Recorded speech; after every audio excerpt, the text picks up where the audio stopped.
Ils étaient deux parrains très différents, séparés par plus de 6000 km d'océan. John Gotti, surnommé le Don Téflon, était un gangster new-yorkais qui adorait les feux de la rampe et bravait régulièrement les autorités. Totorina, lui, était un paysan issu de la Sicile rurale et un parrain opérant dans l'ombre. À la fin des années 80 et au début des années 90, la justice adopte deux approches bien distinctes pour les arrêter. Aux États-Unis, la police traque inlassablement Gotti.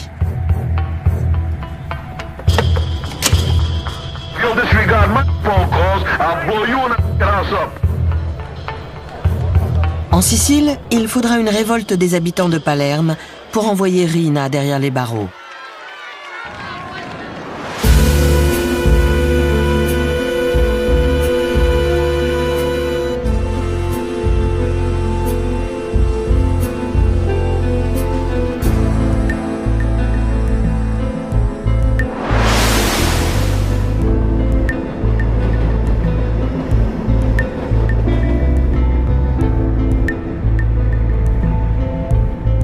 John Gotti a toujours été un voyou brutal et impulsif.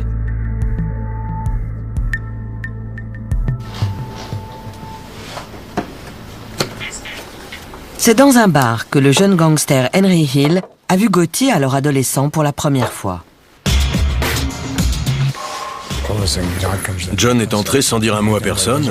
Il est allé vers une table où on jouait aux cartes et il s'est mis à tabasser un mec avec une batte ou un tuyau.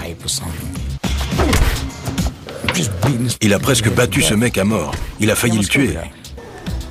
Si ça se trouve, d'ailleurs, il l'a tué. Et ils ont balancé le cadavre dans un coffre. Gotti a enfreint une loi tacite de la pègre, ne jamais faire usage de la violence en présence de témoins.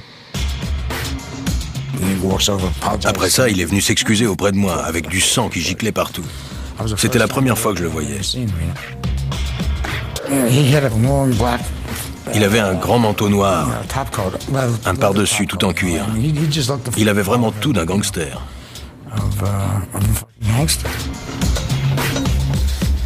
Il est évident que Gotti ne craint personne. Pour Henry Hill, il ne fait aucun doute que l'homme ira jusqu'au sommet. C'était un type en pleine ascension. Il avait sa propre bande et ça se voyait qu'il allait devenir quelqu'un. Ça se voyait, il avait cette présence. Mais il y a un obstacle sur sa route. Paul Castellano. C'est le chef de la famille Gambino, la plus puissante de toutes les familles mafieuses américaines. Castellano est un gangster à l'ancienne, un mafioso qui dissimule ses crimes sous un vernis de respectabilité. Paul avait deux casquettes. Il pouvait se mêler aux avocats, aux promoteurs, aux hommes d'affaires, aux médecins et parler le même langage. Mais s'il endossait sa casquette Gambino, il pouvait discuter de la mort d'un homme et dire « Ok, il faut l'éliminer ». Gotti doit supprimer Castellano pour prendre sa place. Mais il n'est pas le seul à vouloir se débarrasser de lui. En 1983, le président Ronald Reagan déclare la guerre au crime organisé. Il vise l'instance dirigeante de la mafia, la commission. Paul Castellano en fait partie. En vertu de l'inflexible loi RICO anti-mafia, les autorités peuvent poursuivre Castellano et les autres parrains pour entreprises criminelles, s'ils parviennent à prouver l'existence de la commission. Elle est si secrète que la seule rencontre prouvée par le FBI remonte à 1957.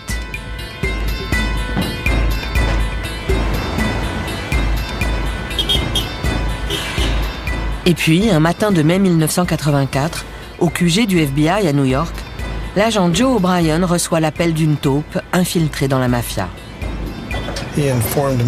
Il m'a informé qu'il y allait y avoir une réunion de la commission de la mafia quelques heures plus tard. Franchement, je ne l'ai pas cru, parce que ça n'arrivait jamais. Ces types ne pouvaient pas se permettre de se voir. C'était trop dangereux.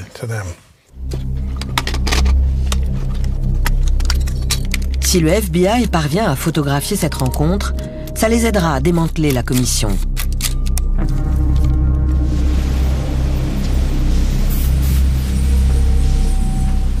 O'Brien et l'un de ses collègues, Andy Currins, surveillent ce bâtiment. Une petite maison de Cameron Avenue à Staten Island qui appartient à la famille d'un vieux parrain de la mafia. Les deux agents se cachent à l'arrière d'une camionnette banalisée à quelques centaines de mètres. La camionnette était là-bas, là où il y a la voiture blanche, en face du numéro 54. On s'est garé là pour avoir une vue bien dégagée. Il n'y avait pas d'autres voitures, on voyait parfaitement le numéro 34 de Cameron Avenue.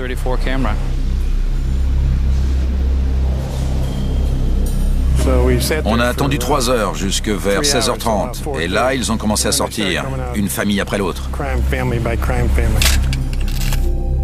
Les chefs des familles Gambino, Lucchese, Colombo et Genovese apparaissent chacun leur tour. Et enfin, on a vu sortir notre invité d'honneur, le très attendu Paul Castellano. Castellano est le parrain des parrains. Il était traité comme un roi. On pouvait presque voir le tapis rouge. C'était très représentatif du fonctionnement et du protocole de la mafia. C'était sensationnel. Je ne sais pas comment Andy a réussi à faire des photos sans trembler. Il utilisait mon épaule comme trépied.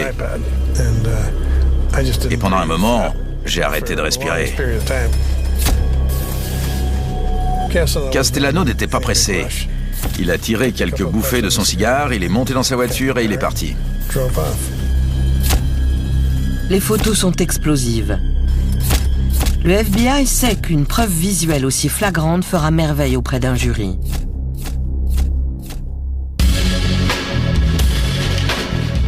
En février 1985, le procureur inculpe les 5 membres de la commission. Les agents O'Brien et Currins arrêtent Castellano et le conduisent au QG du FBI à Manhattan.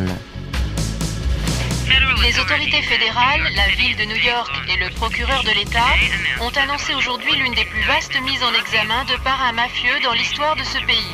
Dans la voiture qui l'emmène au FBI, Castellano entend un bulletin d'information sur les arrestations. Pour racket et extorsion. Ces charges sont passibles de peine allant jusqu'à 20 ans de prison. C'est le début de la fin de son règne. Les autorités sont passées à l'action tard dans la nuit. Parmi les hommes inculpés de racket et d'extorsion, on retrouve Paul Castellano, chef de la famille Gambino. Le coup de filet a été réalisé grâce à un micro. Je me souviens qu'il s'est tourné vers Joe en lui disant « Est-ce que c'est vrai? Vous avez écouté mes conversations privées ?» D'après le procureur, les enregistrements sont excellents. On pouvait presque l'entendre gémir. Les deux agents pensent que le trouble de Castellano vient de ce qu'ils ont enregistré ces discussions criminelles. En fait, il a réalisé qu'ils sont au courant de sa liaison avec sa jeune domestique colombienne. C'était très embarrassant pour lui. Et pour nous aussi d'ailleurs. Tout d'un coup, il était comme un petit garçon, avouant qu'il a fait une grosse bêtise. Mais ce qui était mal, ce n'était pas d'avoir assassiné ou fait assassiner des gens. Ce qui le gênait, c'était d'avoir eu une relation coupable avec une jeune domestique sous le nez de sa femme. Un parrain ne peut pas se permettre une telle révélation. Castellano a enfreint l'une des règles les plus sacrées de la mafia. On peut mutiler et tuer, mais pas déshonorer son épouse publiquement.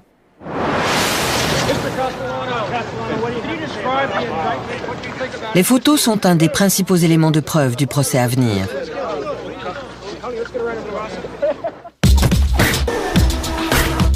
Un vide vient de se créer au cœur de la famille Gambino. Une situation propice à la guerre.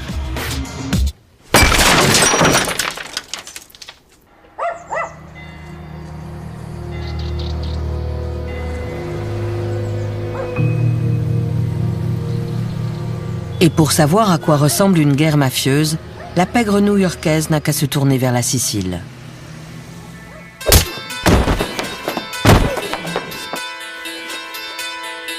Ici, le parrain s'appelle Toto Riina, un tueur psychopathe, insaisissable, originaire de Corleone.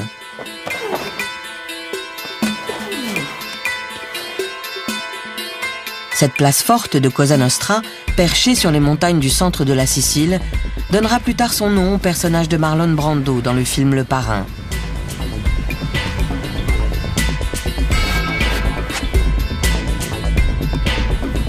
La brutalité de Riina lui a valu son surnom, la Bête. À l'époque, Corleone est réputé comme la ville d'origine des mafiosi les plus coriaces, comme l'explique un membre de la cellule antimafia locale.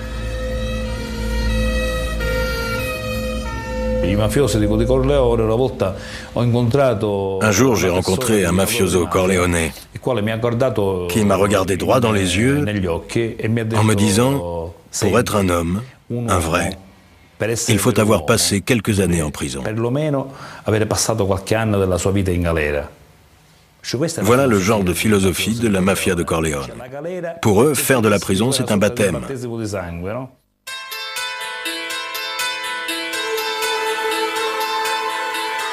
La famille de Riina a pris le contrôle de Cosa Nostra au terme d'une guerre sans merci. Au début des années 80, les rues de Palerme baignent dans le sang de ses victimes. Pendant 6 mois, un nouveau cadavre surgit tous les 3 jours.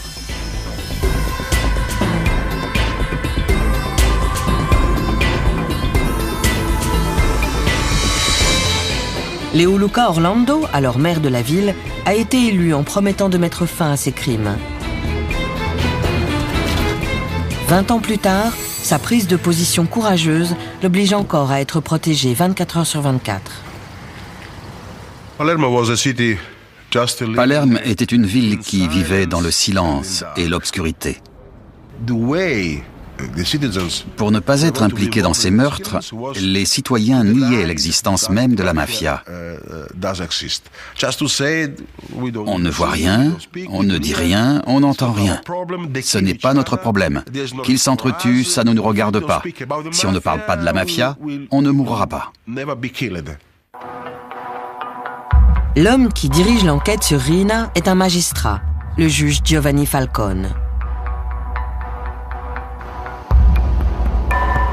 Il a grandi dans un quartier pauvre de Palerme et certains de ses camarades d'école sont devenus des mafiosi. Mais contrairement à eux, il a choisi de se battre du côté de la loi.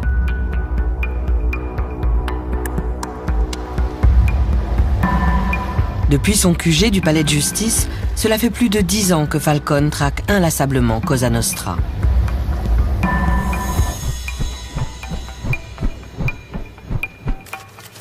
En 1987, il a connu son heure de gloire.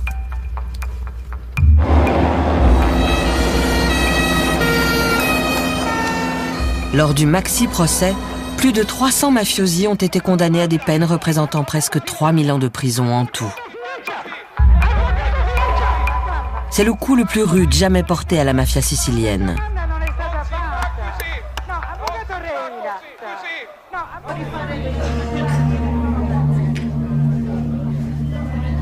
Mais le parrain des parrains, Toto Riina, a échappé au coup de filet. Il est toujours libre et continue à diriger son empire depuis sa cachette.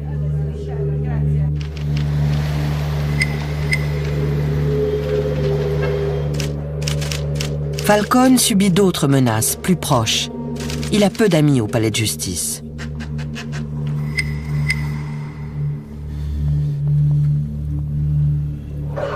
Les citoyens de Palerme restent spectateurs, attendant de voir qui va l'emporter, de Falcone ou de la mafia.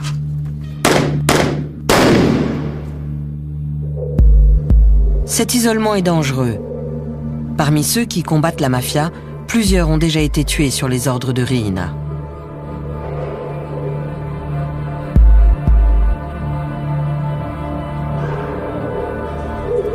Falcone prend toutes les précautions. Lorsqu'il épouse Francesca, sa fiancée, il demande à Leoluca Orlando de célébrer lui-même leur union. La cérémonie a lieu un samedi soir, dans le plus grand secret, à la stupéfaction de la secrétaire du maire. Soudain, ma secrétaire est arrivée en disant « Voilà le juge Falcone ». J'ai répondu « Oui, on va commencer le mariage ». Ils se sont mariés sans personne, puis ils sont partis, sans photos, ni amis, ni membres de la famille.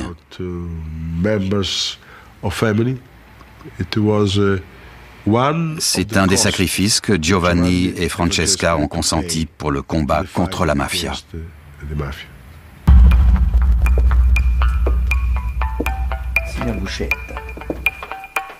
Quelques années plus tôt, le repenti Tommaso Buscetta avait averti Falcone que Riina ne reculerait devant rien pour le tuer.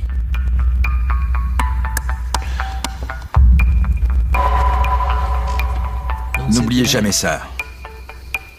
Une fois que vous avez un compte avec la mafia, vous ne pouvez le solder qu'à votre mort. La menace n'est pas à prendre à la légère.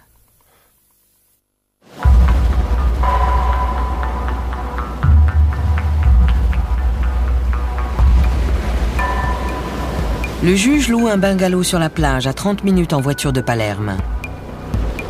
Et quand il va là-bas, toute la ville semble être au courant. Quand Falcone se déplaçait, on aurait dit un mariage. Il y avait plein de voitures et même un hélicoptère au-dessus. Tout le monde savait alors qu'il était au bungalow sur la plage.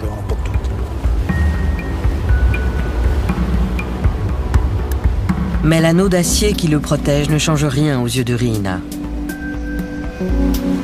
Un après-midi de juin 1989, Falcone se détend sur la plage. Un garde du corps consciencieux remarque alors un sac de sport posé près de la maison et qui paraît avoir été oublié dans les rochers au bord de l'eau. En l'entr'ouvrant, il aperçoit des fils électriques connectés à 58 bâtons de plastique.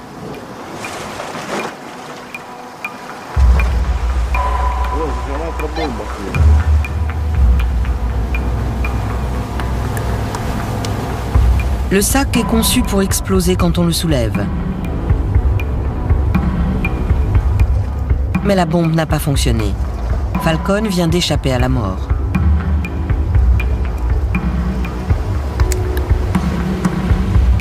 Peu après cette tentative d'assassinat, alors qu'il discute avec une de ses amies les plus proches dans son combat contre la mafia, il fait une sinistre prédiction.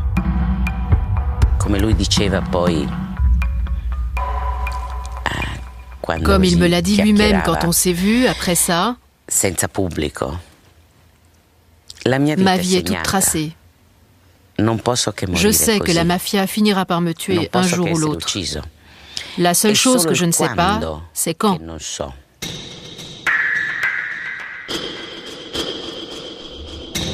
Avec Riina en liberté, Falcone est en sursis. À New York, le temps est compté aussi pour le parrain américain Paul Castellano.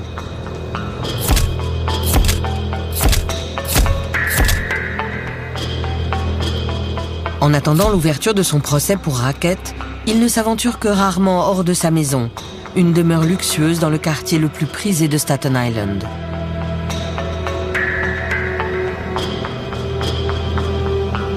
Ses ennemis et ses amis l'appellent la Maison Blanche. Et Castellano y vit comme un président. On lui reproche d'ailleurs de s'être éloigné de la rue, une critique que saura exploiter son rival, John Gotti.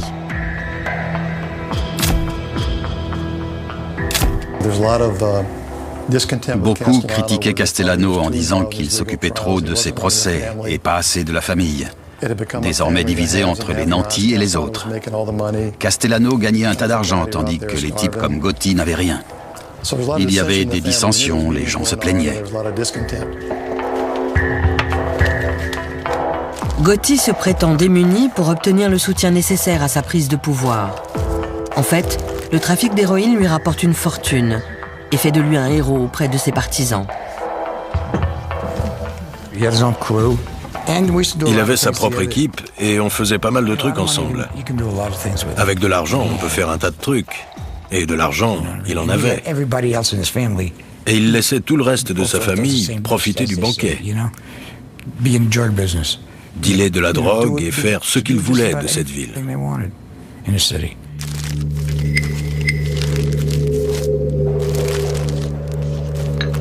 La justice poursuit la bande de Gotti pour trafic de drogue, compliquant encore la situation de Castellano. Ce dernier décide donc de se débarrasser d'eux. Gotti sait qu'il doit agir. C'est l'heure de la confrontation.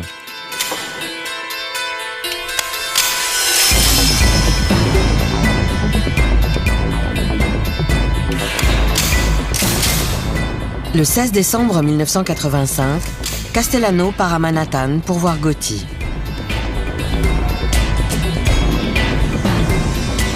La rencontre doit avoir lieu ici, dans son grill room favori, Sparks, au centre de Manhattan.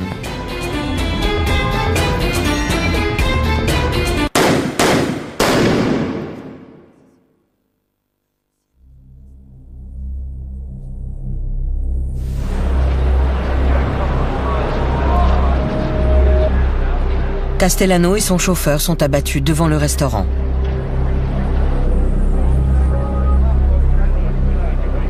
Ce meurtre commis au vu de tous choque New York. Le nouveau parrain de la famille Gambino devient aussitôt célèbre.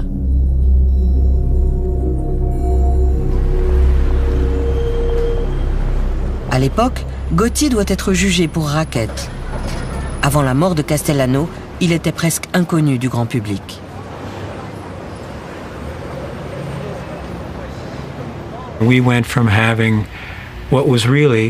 est passé d'une affaire criminelle relativement, pas léthargique, mais de routine, à l'affaire de la décennie. On avait une foule de reporters massés devant le tribunal et dans la salle d'audience. C'était devenu un gros poisson. Lors de son procès, Gotti est défendu par l'avocat de la pègre, l'extravagant Bruce Cutler. Ce dernier continuera pendant des années à faire son apologie. Il était remarquablement clairvoyant.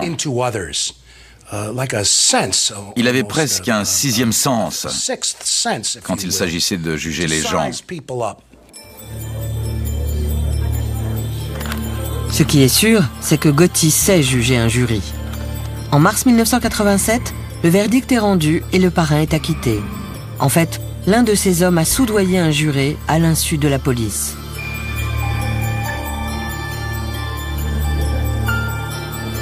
Inculpé de nouveau à 2 reprises pour voie de fait, il est à chaque fois représenté par Bruce Cutler. I'll say you with respect to defendant John Gotti, guilty or not guilty? You find him not guilty. Il sort blanchi des 2 procès, en faisant corrompre et intimider les témoins. Le Don Teflon est né.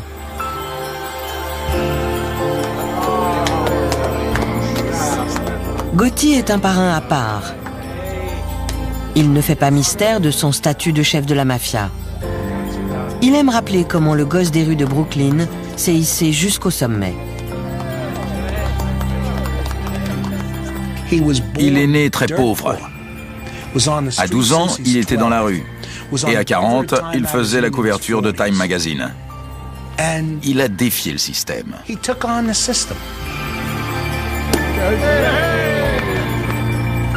Son ancien avocat décrit Gotti comme un Robin des Bois moderne, luttant contre les pouvoirs en place.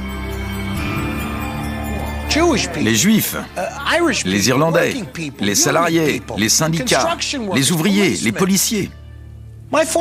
Mon père était inspecteur et certains de nos plus fervents soutiens faisaient partie de la police locale, même s'ils n'y étaient pas autorisés. On combattait les bandits alphabétisés du gouvernement. Le FBI, le fisc, l'immigration, la CIA, tous ces voleurs sans visage du gouvernement qui vous traquent et détruisent votre vie. La sanglante réalité du règne brutal de John Gotti est tout autre. Mais ce besoin de reconnaissance publique va servir le FBI et finira par causer la perte du Don Teflon.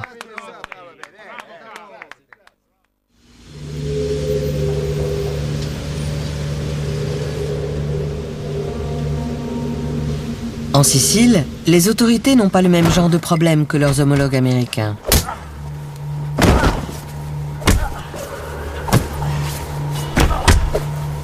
Si John Gotti aime les feux de la rampe, le parrain de la mafia sicilienne, Toto Riina, reste invisible.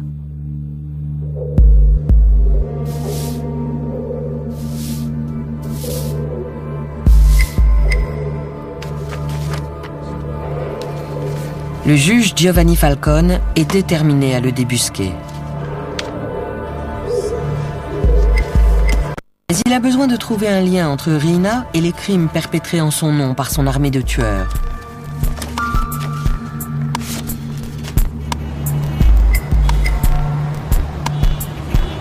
La solution va lui venir d'Amérique. Richard Martin est alors un des hauts fonctionnaires du ministère de la Justice. Il collabore déjà depuis plusieurs années avec Falcone. Leur plus grande victoire reste le démantèlement du trafic d'héroïne entre la Sicile et les États-Unis, la Pizza Connection. Falcone adore venir à New York. En Sicile, il vivait pratiquement comme un prisonnier. Il passait d'une voiture blindée à un bureau protégé. Alors que quand il venait à New York, il pouvait faire du shopping, aller au restaurant, venir nous voir au bureau. On pouvait l'inviter chez nous et dîner en famille. Pour lui, New York était synonyme de liberté. Mais les visites de Falcone aux États-Unis ne sont pas de simples voyages d'agrément. Il est très impressionné par la législation sévère de l'Amérique contre la mafia. Une législation qui a permis au gouvernement d'inculper le parrain Paul Castellano et de piéger la commission. Je pense que ça l'aidait aussi à se libérer l'esprit et à voir au-delà de son propre domaine quand il venait ici. Non seulement il s'y plaisait, mais c'était aussi une façon pour lui de voir plus clairement comment attaquer la mafia et comment travailler avec les autorités italiennes.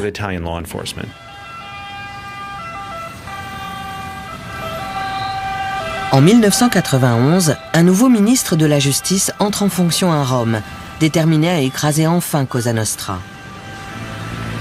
Il propose à Falcone de le nommer responsable de la campagne anti-mafia dans toute l'Italie.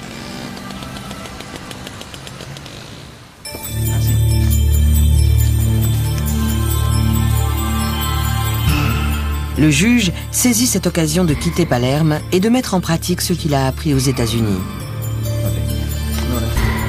Ses idées sont révolutionnaires.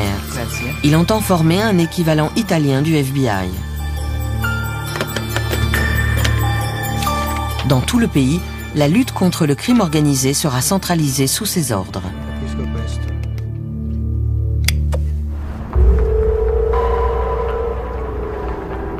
Riina, la bête de Corleone, se sent menacée. Quelques années plus tôt, il a déjà essayé de tuer Falcone dans sa résidence secondaire. Il revient à l'attaque.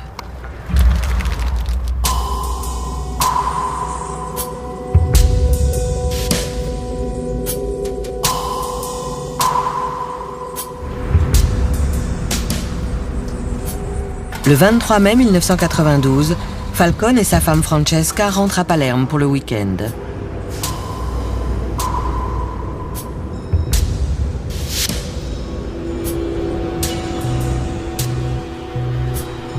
À quelques kilomètres de l'aéroport, les hommes de Riina ont déposé une bombe d'une demi-tonne dans une canalisation sous l'autoroute rejoignant la ville.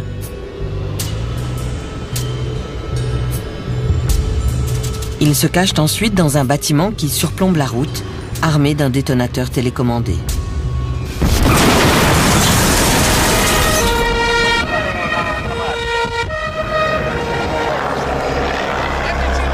Une gigantesque explosion a éventré l'asphalte.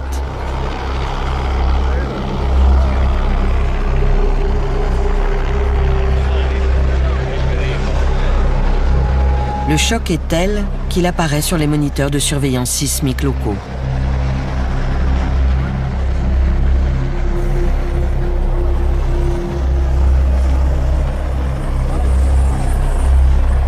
Maria Falcone, la sœur de Giovanni, était chez elle lorsqu'elle a appris la nouvelle.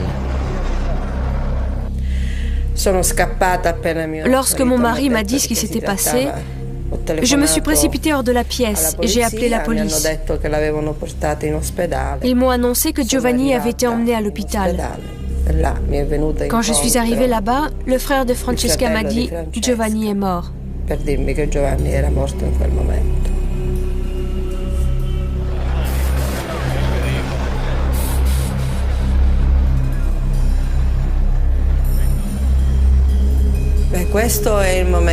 Ça a été le moment le plus douloureux de ma vie. Pas seulement parce que j'étais sa sœur, mais aussi en tant que citoyenne italienne. Car avec Giovanni, c'était notre plus grande chance de vaincre la mafia qui disparaissait.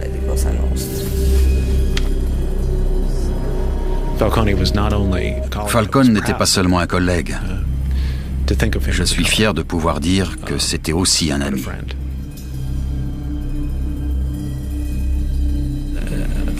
Ça m'a énormément attristé. Nous avions perdu une partie de ce pourquoi nous travaillions tous.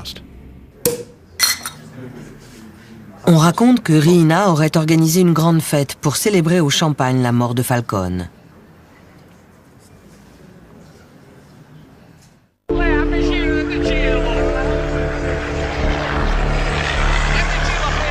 La femme de Falcone, Francesca, et 3 gardes du corps sont également morts dans l'explosion.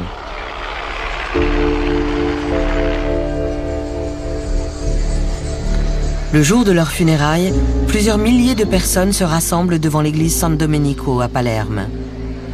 Elles attendent patiemment des heures sous la pluie. La cérémonie est diffusée en direct sur les chaînes nationales. Dans tout le pays, les programmes de télévision habituels sont interrompus. Le Parlement annonce une journée de deuil national.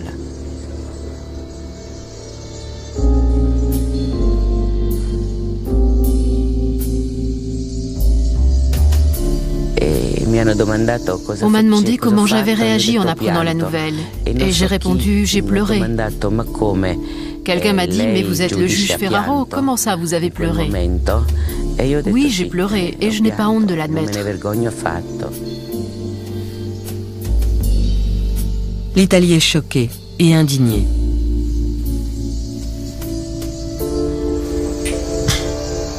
Mais cela n'arrête pas Toto Riina. Tous ceux qui se mettront en travers de sa route subiront le même sort.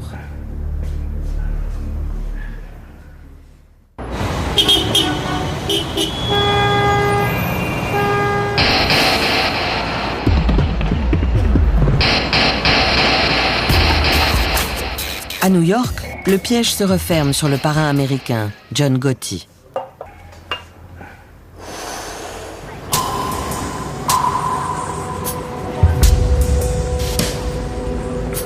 Ce magasin de vêtements de Little Italy à Manhattan était autrefois le Ravenite Social Club, siège des opérations criminelles de la famille Gambino.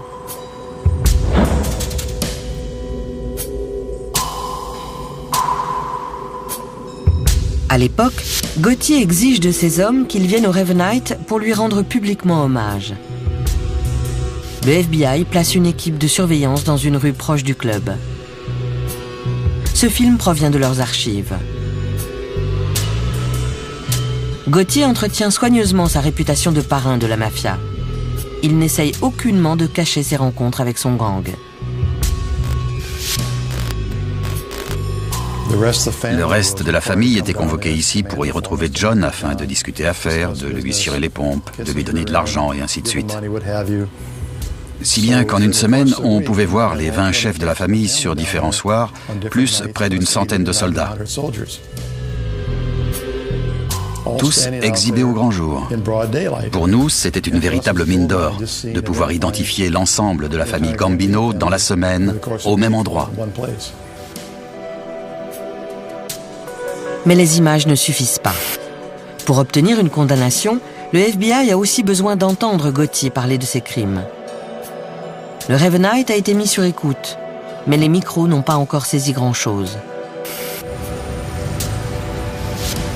Enfin, la chance tourne. Un informateur leur apprend que Gotti organise toujours ses réunions les plus importantes dans un appartement à l'étage, celui de la veuve d'un membre de la famille Gambino.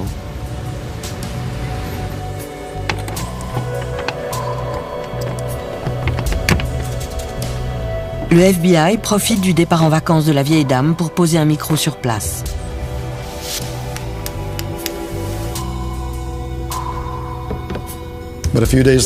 Quelques jours plus tard, on a entendu s'ouvrir la porte de derrière du Ravenite.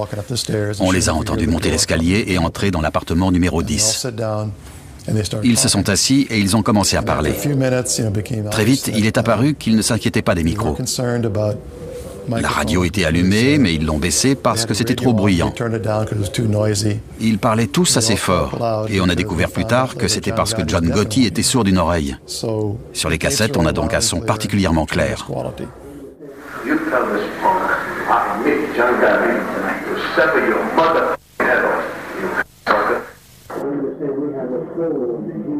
Les enregistrements dévoilent le véritable visage d'un parrain. Un visage très différent de celui que Gotti montre à ses fans.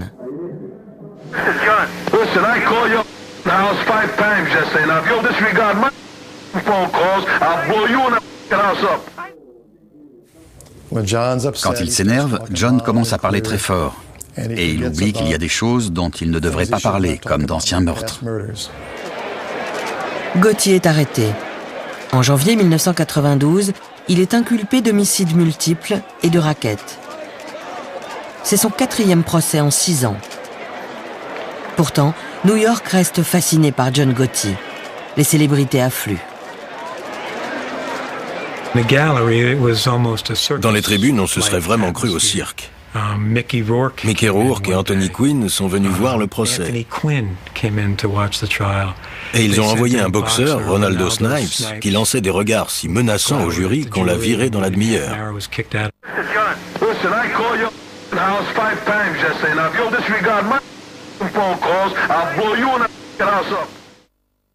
Gotti était fidèle à lui-même, arrogant et provoquant. Mais il suffisait de le voir écouter ses enregistrements pour comprendre qu'il regrettait d'avoir eu une si grande gueule.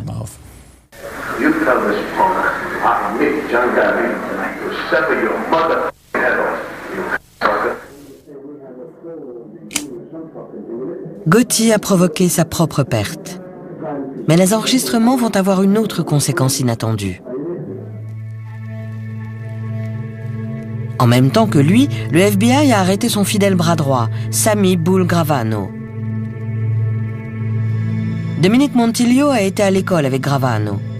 Plus tard, ils sont tous deux devenus gangsters au sein de la famille Gambino. Sammy a toujours été un dur. On était ensemble à la maternelle. Il a tué son beau-frère. Louis était son ami d'enfance, Louis Milito. Ils avaient grandi ensemble, traîné ensemble, volé ensemble. Il a tué Louis. On ne pouvait pas se fier à Sammy. Gravano a été déçu par Gotti. Pour lui, un vrai parrain ne doit pas rechercher la publicité, mais opérer dans l'ombre, comme le faisait Paul Castellano.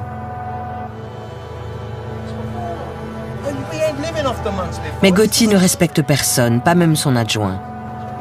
Une erreur que le FBI va exploiter. Lors des audiences préliminaires, Bruce Moe fait écouter une bande à Gotti et Gravano. On y entend le parrain critiquer vivement son bras droit.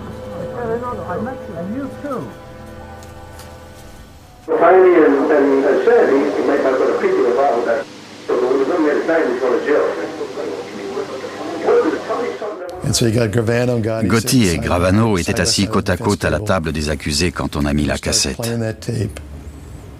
Sammy est devenu tout rouge, il était prêt à exploser. Et pour la première fois, John Gotti était gêné. Il a blêmi, il voulait se cacher sous la table. Il était gêné parce qu'il savait qu'il avait été surpris disant du mal de son concilière et son bras droit. Gravano est le dernier clou dans le cercueil du parrain. Bruce m'a appelé un jour en me disant « Tu es assis ?» Oui. Sammy veut coopérer. On a fait venir Sammy, qui est entré, m'a serré la main et a dit « Je veux passer de notre gouvernement à votre gouvernement. » C'est la première fois qu'un personnage aussi haut placé trahit la mafia américaine. Le témoignage de Gravano porte le coup de grâce à Gotti. Il révèle comment ils ont tous deux organisé le meurtre de leur ancien parrain, Paul Castellano, puis l'ont regardé mourir depuis leur voiture.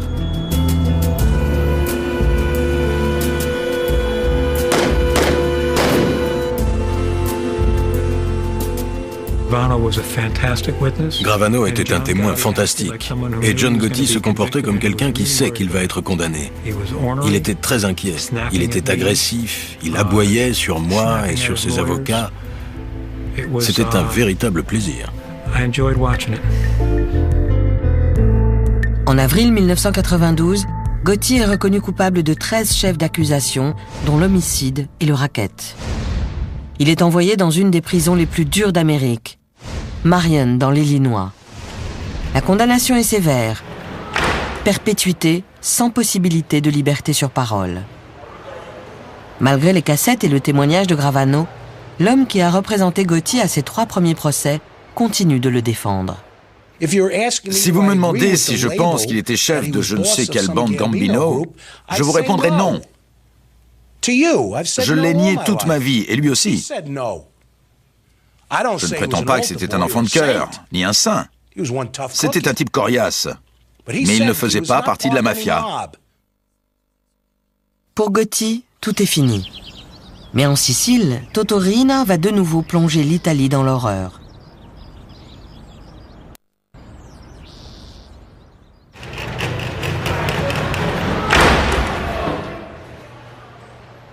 Le parrain américain a été condamné à passer le reste de sa vie en prison.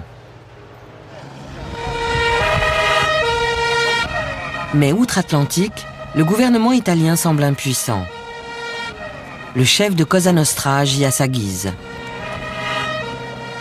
Il a fait assassiner le juge antimafia Giovanni Falcone. Palerme attend avec angoisse son prochain coup.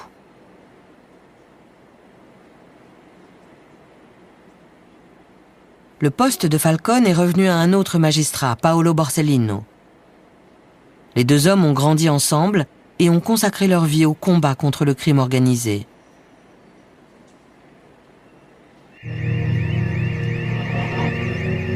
L'après-midi du samedi 19 juillet 1992, 2 mois après le meurtre de Falcone, Borsellino rend visite à sa mère dans cet immeuble, comme chaque week-end.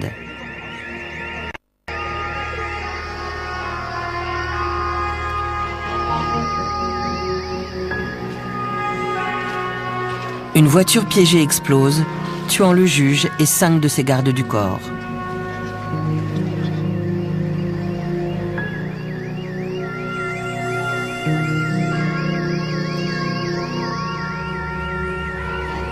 C'est la goutte d'eau qui fait déborder le vase. La population de Palerme organise une véritable révolte contre la mafia. Après l'assassinat de Paolo Borsellino, il y a eu une réaction massive des habitants de Palerme.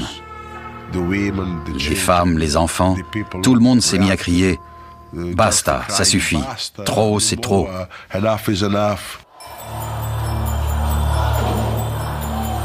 Trop, c'est trop. Des milliers de gens envahissent les rues pour une manifestation sans précédent en Sicile. Les Palermitains craignent de voir Riina s'en prendre à Leoluca Orlando, élu sur la promesse de débarrasser leur ville de la mafia.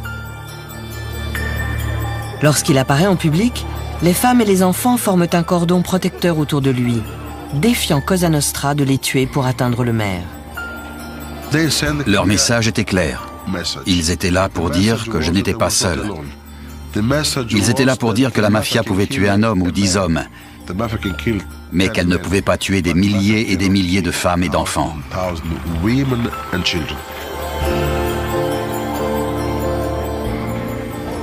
C'était le début de la fin. Le peuple est plus fort que la mafia.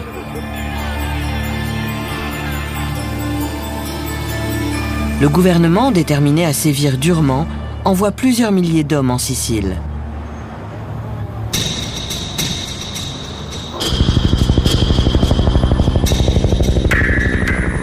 En janvier 1993, la police italienne réussit son plus beau coup de filet. Suite à une dénonciation, Toto Riina est enfin arrêté.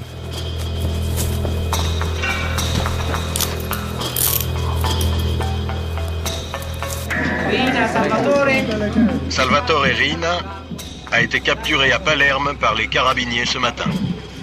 Nous tenons Toto Riina. Le plus incroyable, c'est que le parrain vivait en plein cœur de Palerme, à l'insu de tous, depuis plus de 20 ans.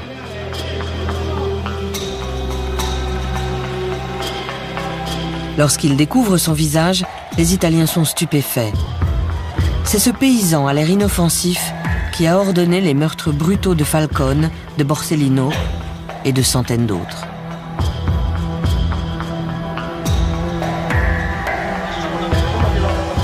Pendant son procès, Riina se présente sous les traits d'un pauvre vieillard qui ne sait rien de la mafia.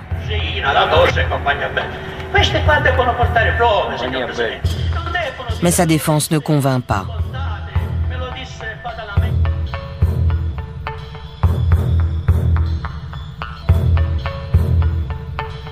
Il est condamné à passer le restant de sa vie en prison, hors de Sicile, en Italie continentale.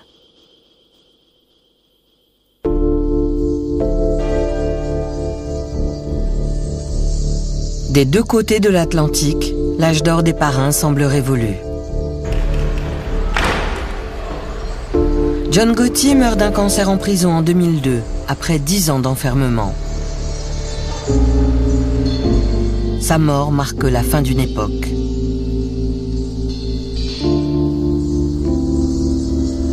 En s'exhibant publiquement comme le parrain des parrains, il a tout fait pour pousser les agences gouvernementales à ne laisser aucun répit à la mafia. L'avenir est plutôt sombre pour la mafia si le FBI et les autres agences fédérales continuent à traquer ces types. Notre plus grosse erreur, ce serait de décréter que la guerre est finie, qu'on l'a gagnée et de passer à autre chose. En 5 ans, ces types peuvent se regrouper et s'organiser. Ils ne seront plus jamais aussi forts qu'ils l'étaient il y a 30 ans, mais ils peuvent encore former une force criminelle viable.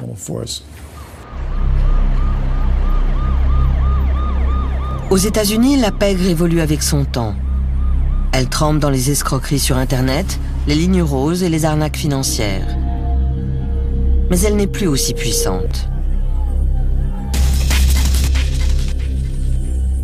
Pas question non plus pour le FBI de laisser les Russes, les Chinois ou d'autres criminels régner sur leur quartier comme l'ont autrefois fait les gangsters italiens.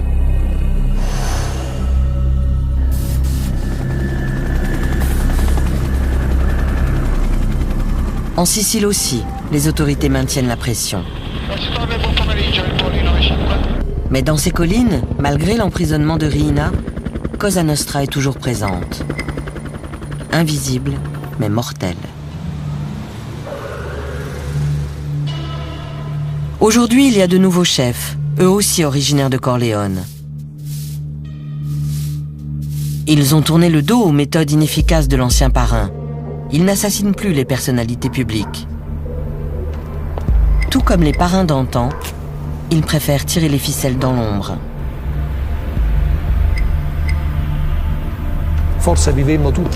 Je crois que nous nous sommes tous leurrés. Nous avons fait l'erreur de croire qu'on pouvait détruire Cosa Nostra en déplaçant 4 pions sur l'échiquier.